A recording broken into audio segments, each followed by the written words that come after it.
Today's Bible reading is taken from Book of Genesis, chapter 2, verses 18 to 24.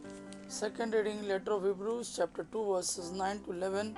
And today's Gospel according to Mark, chapter 10, verses 2 to 16. Book of Genesis, chapter 2, verses 18 to 24. Then the Lord God said, "It is not good for the man to live alone.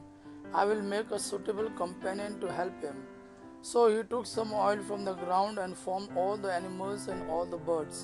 Then he brought them to the man to see what he would name them. And that is how they all got their names. So the man named all the birds and all the animals, but not one of them was a suitable companion to help him. Then the Lord God made the man fall into deep sleep, and while he was sleeping, he took out one of the man's rib and closed up the flesh. He formed a woman out of the rib and brought her to him. Then the man said, "At last here is one of my own kind, bone taken from my bone and flesh from my flesh. Woman is her name because she was taken out of man. That is why a man leaves his father and mother and is united with his wife, and they become one." Today's second reading, letter of Hebrews, chapter 2, verses 9 to 11.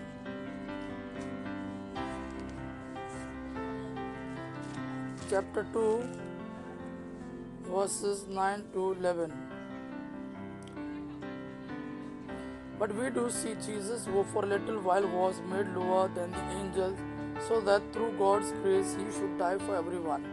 We see him now crowned with glory and honor because of the death he suffered. It was only right that God, who creates and preserves all things, should make Jesus perfect to suffering, in order to bring many sons to share his glory. For Jesus is the one who leads them to salvation.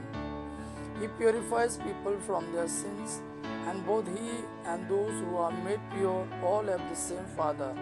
That is why Jesus is not ashamed to call them his brothers. Today's Gospel according to Mark, chapter 10, verses 2 to 16. Then Jesus left that place, went to the province of Judea, and crossed the river Jordan. Crowds came together to him, and he taught them as he always did. Some Pharisees came to him and tried to trap him. "Tell us," they asked, "does our law allow a man to divorce his wife?" Jesus answered with a question, "What law did Moses give you?" Their answer was, "Moses gave permission for a man to write a divorce notice and send his wife away." Jesus said to them, "Moses wrote this law for you because you are so hard to teach.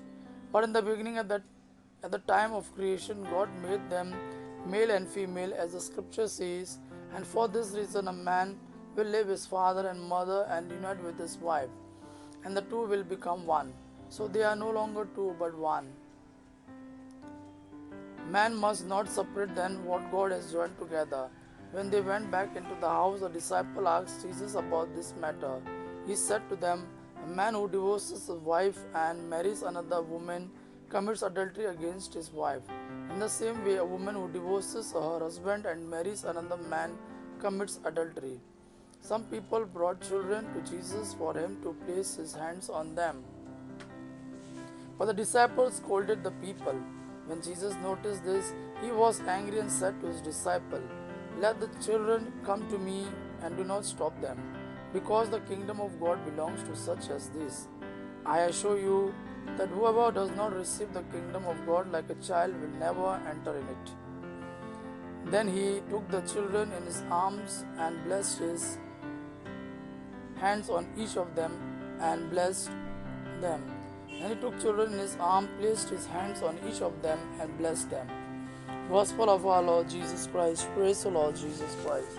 May God our Father and his Son Jesus fill you with his mercy, peace and love. Amen.